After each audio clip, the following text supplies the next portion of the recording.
Méditation de l'Avent numéro 4, de l'attente au renouveau. Ce soir, entre parler et se taire. Quelle est l'association, quel est l'équilibre que nous avons à faire, à produire entre parler et se taire? Et en les réunissant, qu'est-ce que ça donne? Eh bien, ça donne le mot-clé du témoignage, de témoigner. L'être humain, nous, devenons un être divin à partir du moment où on utilise notre parole, à partir du moment où on pense le divin, on parle le divin et on agit en Dieu. Pour ce faire, il est essentiel d'apprendre à dire, d'apprendre à parler, d'apprendre à témoigner. Et pour ce faire, il est nécessaire de savoir faire silence, ponctuer, équilibrer, pour non pas simplement dire les choses, pas simplement parloter, souffler la parole, mais que cette parole devienne vivante, cette parole devienne incarnée. Mais incarnée, non pas qui on est, mais ce qu'est le Verbe, c'est-à-dire la présence divine. C'est pour cela que la vie, le monde, la création ont été créés à partir du Verbe divin. Et le projet divin, le projet de Dieu, c'est de nous permettre nous-mêmes d'apprendre à vivre, à créer à partir du Verbe. Pour ce faire, nous devons comprendre, nous devons savoir que la parole est sainte, que la parole est sacrée. J'ai connu des maîtres qui tremblaient de parler, pour qui prenaient le temps de dire, mais ils ne parlaient pas sans être dans l'état d'être du plus haut degré, de la plus grande compassion, de la plus grande humilité, de la plus profonde humilité, de la plus essentielle modestie. Parce qu'ils savaient que pour qu'on puisse témoigner, il ne suffit pas de parler, de dire, d'énoncer les choses. Mais il s'agit de les dire dans un état d'être supérieur, un état d'être profond, un état d'être essentiel. Et cette 4e méditation de l'Avent, c'est justement de nous souvenir, de nous rappeler que avec le Verbe, on peut semer dans le monde, on peut ensemencer le monde de la vérité, on peut transférer dans le monde, faire descendre dans le monde, faire amener dans le monde la bonté divine, la miséricorde divine, l'amour divin, en vérité bien sûr, dans la vérité des enseignements, dans la véracité que Dieu a tout créé, qu'il y a un Dieu unique qui a tout créé, qui est présent, qui est providentiel et qui agit en tout lieu et en tout temps pour le bien des êtres. Mais bien évidemment, comme on l'a souvent oublié, on ne le sait plus, on ne le sait plus encore, il y a besoin que quelqu'une, que celui qui le souhaite, témoigne de cette parole divine, de cette parole de vie, de cette parole essentielle. On peut parler à tort et à travers, et à ce moment-là, il vaut mieux se taire. On peut mal dire, qui donne toutes les formes de déviation du verbe. Le verbe égotique, le verbe calomnieux, calomniateur, médisant, attaquant, qui justement crée les conflits et les guerres. Mais nous devons prendre conscience, reprendre conscience, que de parler est l'acte le plus fort, le plus puissant, le plus noble, mais aussi le plus exigeant, parce que le plus essentiel est possiblement le plus dangereux, parce qu'il porte sa portée, apporte des conséquences qui dépassent notre existence, qui dépassent cette vie, qui dépassent ce temps d'humanité. Toute parole qui est énoncée, toute parole qui est exprimée, est un témoignage qui agira jusqu'à sa justesse retrouvée, jusqu'à sa royauté complètement accomplie. C'est pour cela que par la parole on peut guérir, par la parole on peut soulager, par la parole on peut transformer ce monde, par la parole on peut faire venir une dimension du sacré. Faire venir, ça veut dire révéler une dimension du sacré incroyable. C'est pour cela que il faut savoir d'abord se taire. Pour quelle raison? Savoir se retenir, savoir que la source du verbe, la source de la parole, c'est le silence, c'est la parole en soi. Et le silence, c'est le lieu de la parole en soi, de la parole qui se dit en soi. On se parle intérieurement, on dit intérieurement. Et avant de dire à l'extérieur, avant de témoigner, il y a d'abord à faire silence suffisamment pour élaborer. Mais élaborer non pas pour servir notre personnalité, notre ego, mais pour étayer notre pensée qui se dit en nous d'une conscience de la vérité, d'une purification de l'être, d'une vérification, d'une attention, qui fait que, avant de semer le verbe à l'extérieur, il y a un travail de la terre intérieure. Ce qui fait que finalement, on nous dit que le premier témoignage à faire n'est pas de dire aux autres, mais de dire à Dieu en soi. Pas de se parler à soi-même, mais de parler au divin en soi. De lui dire ce qu'on veut témoigner. De lui dire, de nous aider à témoigner. De lui dire qu'on veut témoigner à notre manière, avec qui on est, justement, de son verbe. Le divin nous a confié son verbe. Le divin nous propose d'apprendre à dire, d'apprendre à témoigner de sa parole. Dans les textes, il est dit témoigner de ma parole, témoigner de qui je suis. Mais ça veut donc dire qu'un témoignage, il est authentique, il est vrai, il est sincère, il est honnête, parce que la personne témoigne d'une expérience, d'une rencontre, d'un rendez-vous assumé, d'un rendez-vous désiré, voulu. C'est pour cela que quelqu'un qui parle à partir de lui-même et qui ne parle pas à partir d'une rencontre avec un degré de présence du divin, va dire tout et n'importe quoi.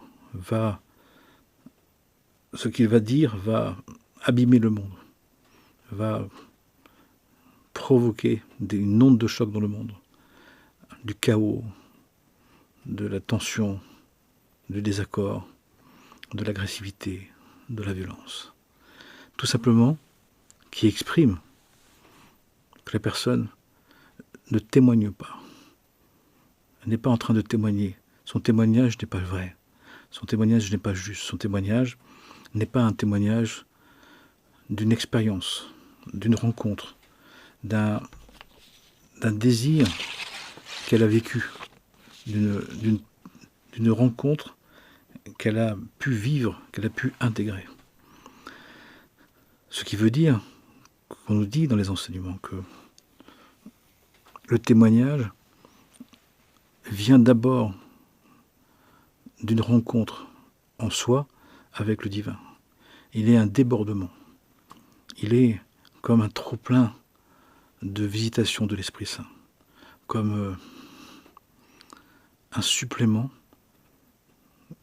une abondance supplémentaire qu'on a envie de partager, annoncer la bonne nouvelle.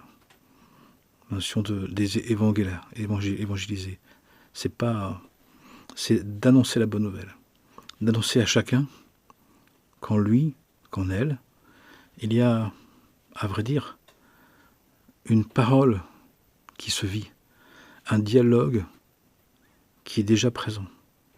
Le divin a déposé en nous,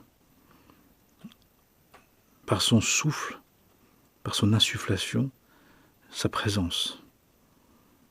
Cette présence que l'on cherche à vivre suffisamment dans la capacité de se mettre dans le silence, de se taire, de se retenir, de dire suffisamment le temps nécessaire pour vivre cette rencontre. Le divin, le royaume de Dieu est au-dedans de nous. La présence divine est au-dedans de nous. Le dialogue de Dieu, l'espace du sacré en nous, correspond à l'espace de la solitude. Bien sûr, si on ne sait pas, on vit la solitude comme un drame, surtout si, en plus, on est isolé et esseulé. Mais l'espace en nous, qui est réservé exclusivement à être en silence devant Dieu, pour vivre sa parole, pour la vivre suffisamment, pour qu'à un moment donné, en nous, on l'entende, de l'entendre suffisamment, qui fait qu'à un moment donné, il y a comme un débordement, comme une abondance, comme un trop-plein, qui a besoin de se partager. Et quand quelqu'un et une personne, à partir d'une expérience qui s'est produite, je le redis, par le fait d'avoir volontairement fait le silence pour vivre la présence, pour à un moment donné que cette expérience produise une écoute intérieure.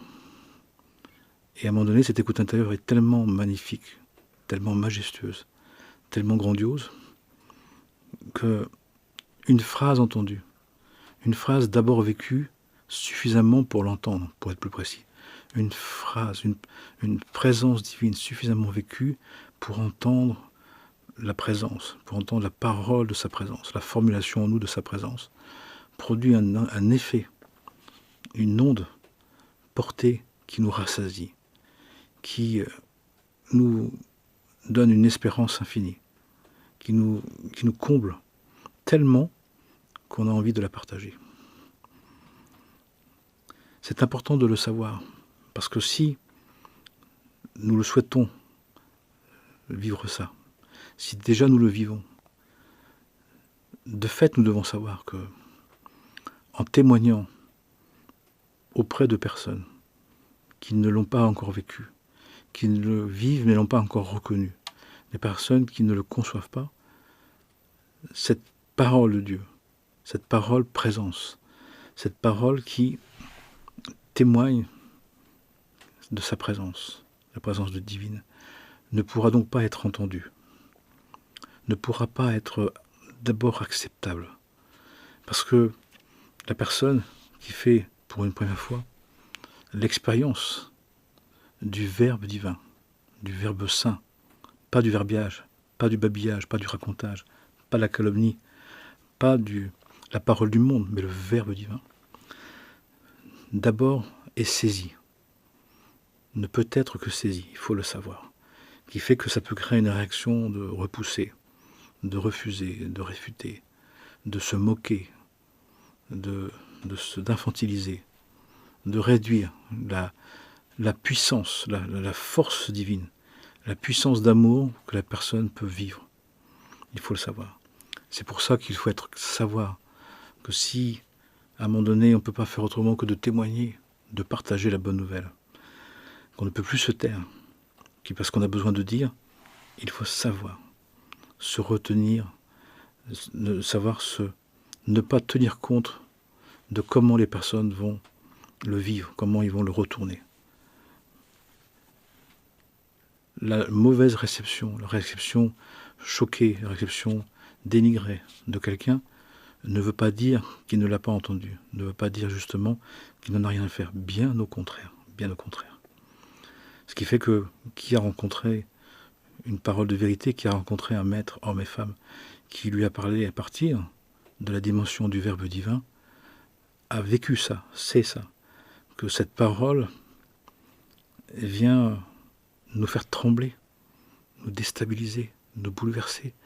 Et les réactions, et provoquant des réactions d'ego, des réactions de la personnalité, des réactions d'attaque, de mépris, de dégoût, de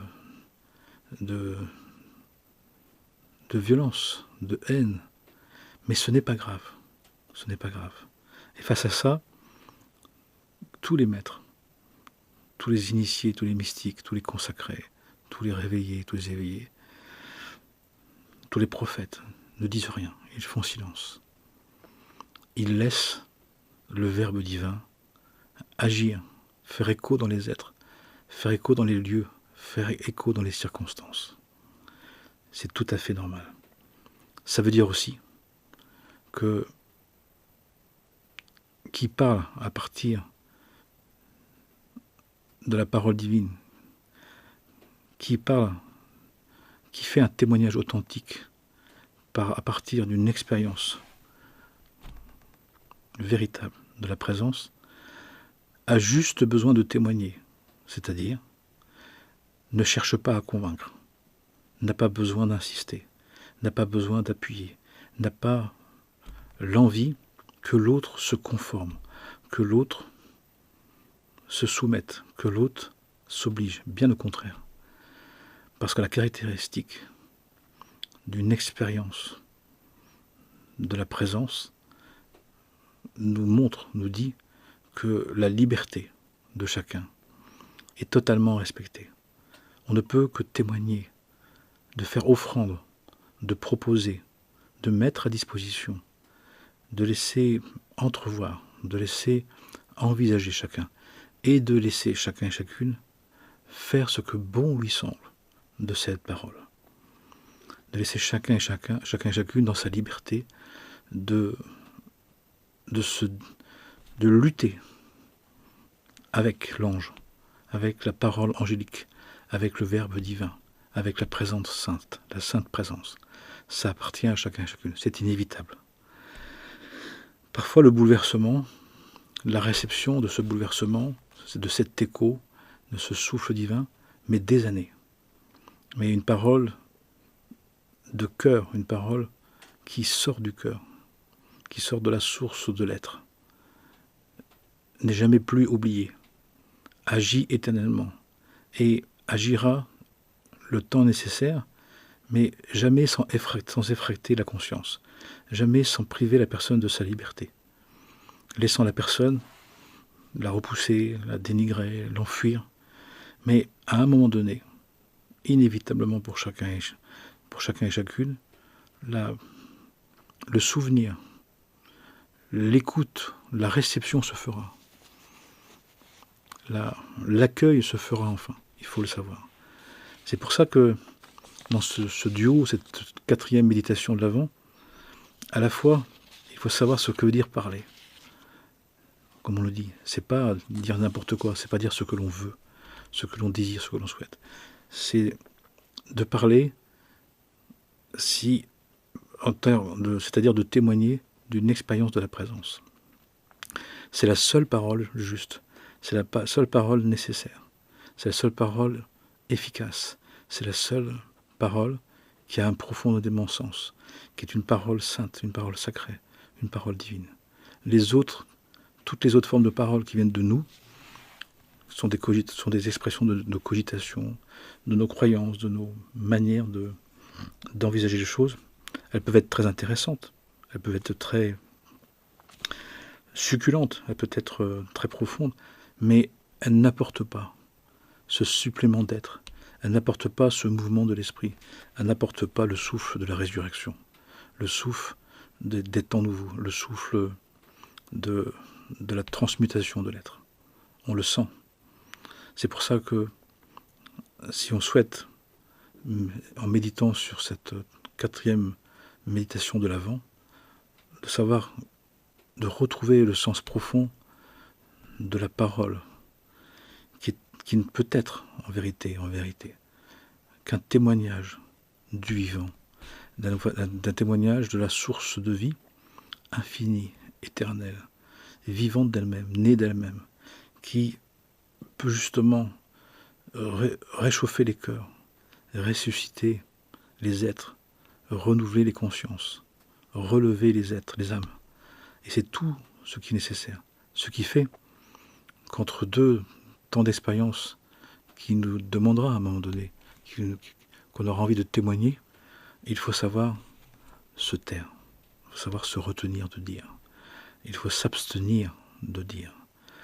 Pour vraiment dire le verbe, il faut savoir s'abstenir de parler en son nom, de parler pour soi, de parler devant l'autre à soi-même, de parler de soi-même à l'autre. Ça n'a aucune importance, aucun intérêt. Si on souhaite justement essayer un tant soit peu de vivre l'expérience, de la présence suffisamment pour qu'à un moment donné, de cette présence se formule une parole divine, c'est-à-dire éternelle, infinie, d'une puissance telle qu'elle se vit en nous dans un état de miséricorde, de bonté, de compassion extrêmement profond, d'un prendre soin essentiel, vital, qui fait que on n'en sort pas indemne, on se transforme, on devient différent, on n'est plus le même, on change, on s'améliore, on devient meilleur, on devient plus pur, plus sain, plus propre, plus net, plus honnête, plus sincère, plus fraternel. De fait, c'est ce qui en découle. C'est ce qui est pas dans le comportement va en découler. Donc nous devons savoir ça, que pour que le témoignage soit authentique, soit vrai, soit véritable, il faut pouvoir arriver à le dire, suffisamment faire silence, comme le temps nécessaire de vivre la présence pour qu'à un moment donné, elle puisse se révéler en nous et nous dire un mot d'éternité, une phrase d'infini, une phrase d'infinité, un verbe de résurrection, qui fait que le vivant, dans son unicité éternelle, absolue, nous avons envie de la partager, d'annoncer la bonne nouvelle, d'annoncer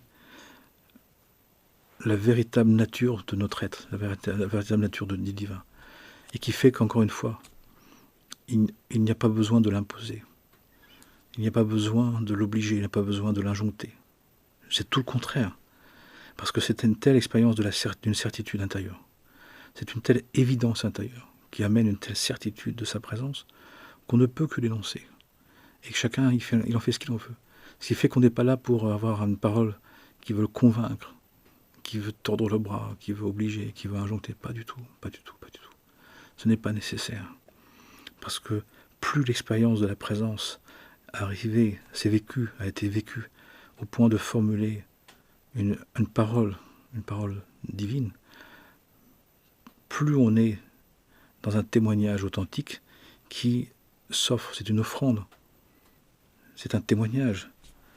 On affirme, on exprime, on atteste, on témoigne d'un vécu, d'une expérience. On proclame, mais on n'a pas du tout l'idée d'injoncter, l'idée d'imposer, l'idée d'obliger. Surtout pas, parce qu'on comprend que c'est impossible, que ce n'est pas nécessaire, que ce n'est pas utile, que ça ne sert strictement à rien. Donc, 4e méditation de l'Avent numéro 4. Le témoignage authentique, c'est cet équilibre entre parler et se taire, entre dire et savoir attendre pour dire, qui fait que cet équilibre crée un témoignage qui est une annonce, qui est une proposition, qui est la mise en évidence d'une réalité intérieure vécue. Et c'est tellement vrai, c'est tellement sûr et certain que cette conviction n'est pas mentale. Cette conviction n'a pas besoin d'être défendue, n'a pas besoin d'être expliquée, n'a pas besoin d'être débattue. C'est une évidence intérieure, c'est une certitude intérieure. La vérité en nous, quand elle se vit suffisamment pour qu'elle s'énonce, et elle se formule généralement en une phrase, en quelques mots. Tu es mon fils bien-aimé. Amen. Que ta volonté soit faite. Ta grâce me suffit. Mais c'est une parole tellement d'éternité. C'est une parole tellement d'absolu infini qu'elle se suffit à elle-même. Et le fait de l'énoncer, d'avoir la grâce, d'avoir la grâce divine, de dénoncer une parole de vérité absolument authentique, absolument essentielle, absolument divine, fait que notre passage sur Terre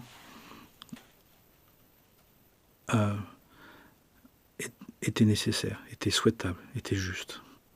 Et c'est ce qu'on peut souhaiter à chacun et chacune, du plus beau cadeau qui soit. Nous allons vers la Noël, on parle de cadeau, eh bien je souhaite à chacun et chacune cette capacité, cette possibilité, parce que la personne a suffisamment fait silence en elle-même, a su s'absenter, a su se défaire d'elle-même, a su s'oublier suffisamment, d'être cendre et poussière, pour que de cette immensité, à un moment donné, cette immensité formule un mot, une phrase, quelque chose qu'elle peut, un dire, une parole qu'elle peut témoigner, et qui, en la témoignant,